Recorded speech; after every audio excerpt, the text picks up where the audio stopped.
Hasan Nawaz very well played भाई, तुम्हारे लिए क्लैपिंग बनती है। जैसा तुमने फाइनल के अंदर खेला है, बहुत कम लोग देखे हैं जो कि फाइनल के अंदर इस तरह से खेल सकते हैं। अभी तो तुम यंगस्टर हो, तुम्हारे पास एक्सपीरियंस और आएगा तो तुम मैच को खत्म भी करोगे। और जिस तरह से आज तुम लेकर गए हो, जिस तरह 21 गेंदों पर 50 स्कोर फाइनल के अंदर तुमने मारे हैं, वही मैच डिसाइडर है, वही मैच को एक तरफ लेकर चले जाते हैं। क्वेटा ग्लैडिएटर्स ने जी अपना काम कर दिया है, 202 का टारगेट दे दिया है और सो शकील को ट्रॉफी उठाने का मौका मिल गया हुआ है। अब बहुत मुश्किल है लाहौर कलंदर्स के लिए ये जीतना। कभी हो जाता है कि 190 आपने चेस कर लिए हो, लेकिन 202 और फिर फाइनल का प्रेशर, ये बहुत बड़ी चीज है और बहुत मुश्किल चीज है। ये नामुमकिन सी लग रही है, लेकिन देखना ये होगा कि लाहौर कलंदर्स के बैटर जो है रिस्पॉन्ड कैसे करते हैं, क्योंकि उनको भी रिस्पॉन्ड करना आता है। अगर इस इनिंग की बात करें, कभी लाहौर आता है, कभी क्वेटा आता है, कभी फिर लाहौर आता है, कभी फिर क्वेटा आता है।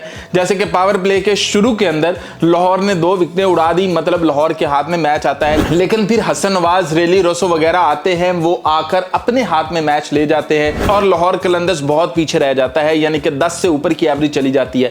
लेकिन फिर लाहौर कलंदर की वापसी आती है, जैसे ही शाहीन ओवर के अंदर 2 विकेटें ले जाता है, हारिस रऊफ ओवर के अंदर 2 विकेटें ले जाता है, तो लगता है कि भाई अब ठीक है। लेकिन फिर आता है जी राना भाई ऐसे आता है और ऐसे छाता है कि लाहौर कलंदर्स वाले बस देखते ही रह जाते हैं। आखिरी ओवर के अंदर भाई 3 छक्के चौका, भाई उसने कहानी बदल के रख दी। जो लग रहा था कि 180 का टारगेट मिलने वाला है, जो कि लाहौर इजीली चेस डाउन कर लेगा, लेकिन जैसे ही 200 का फट्टा लगता है ना, ये काम खराब करता है। आप 202 का चेस करना फाइनल के अंदर, भाई ये भी एक अपने आप में बहुत बड़ी चीज होगी। और लाहौर कलंदर्स देखते हैं फखर जमान करता है, नईम करता है, जबकि लाहौर कलंदर्स की आधी से ज्यादा टीम इंजर्ड हुई पड़ी है। कोई एक दूसरे को ठुक रहा है, किसी को गेंद लग रही है, कोई गिर रहा है। भाई पूरी गेम आसफ अली ले लें, नईम ले लें, फखर जमान ले लें, ये सारे इंजर्ड हुए पड़े हैं। अब देखना है कि ये बैटिंग भी कर पाते हैं या नहीं। जबकि हसन नवाज के बारे में आ रहा था कि भाई वो इंजर्ड हो चुका है, उसे हॉस्पिटल स्ट्रेचर पर डालकर ले गए, लेकिन वो आज वापिस आया और आकर उसने लाहौर को स्ट्रेचर पर डाल दिया है। और ये जो लाहौर कलंदर है ना, ICU के अंदर है। आप देखते हैं कि यहां से निकलते बाहर कैसे हैं,